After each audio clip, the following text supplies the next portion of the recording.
What's up mga bro? So ayan, magluluto po tayo ng beef na pigar-pigar po ano. So ito po yung mga ibang ingredients natin. Ayan, mayroon tayong repolyo at sibuyas na puti.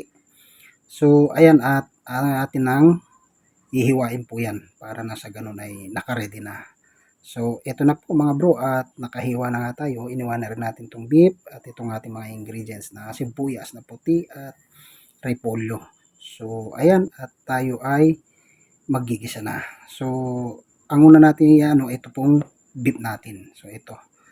Ayan, i-stir fry na natin po yan. At ito ay isukiwal-kiwal na natin. So, yan po ang nauuna.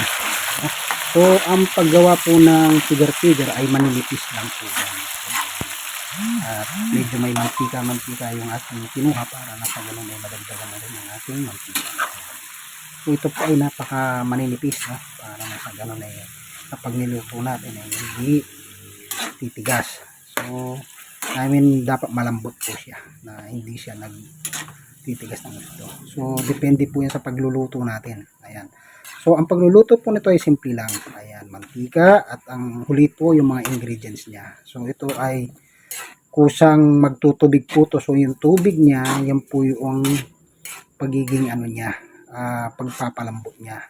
So, ito ay papaanuhin lang natin yung tubig niya at saka na nating ilalagay po yung mga ibang ingredients niya. Ayan, bro. So, ikiwal-kiwal lang natin yan. Ayan.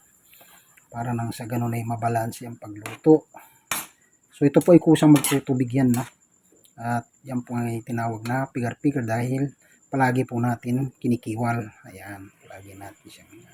So, ayan mga bro. So, yan, magtutubig na nga na hindi naman natin nilagyan ng tubig yan.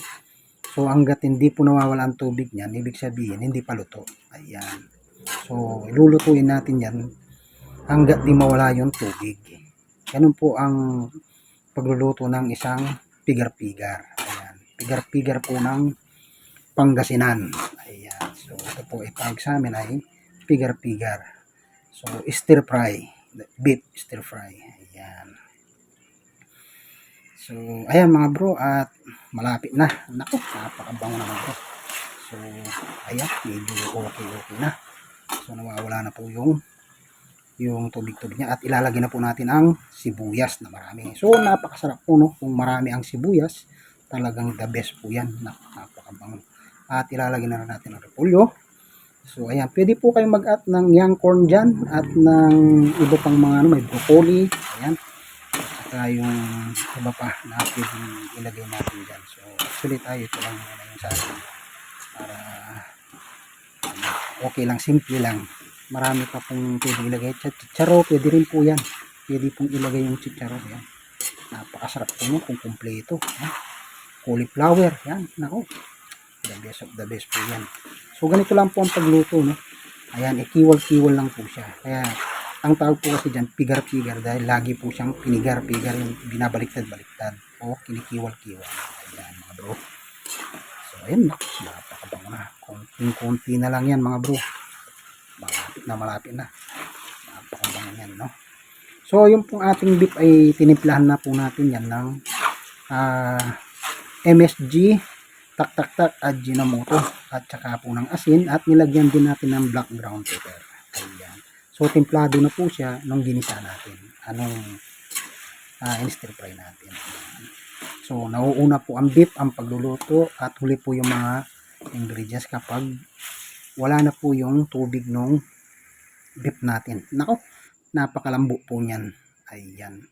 So, ayan mga bro. Nako, ito na po yung finished product natin mga bro. Nako, ang bango. Napakasarap nito. Mukhang mapapalaban na naman si Kong Jay dito. Ayan mga bro. Naku, umuusok na naman sa sarap. Ayan mga bro.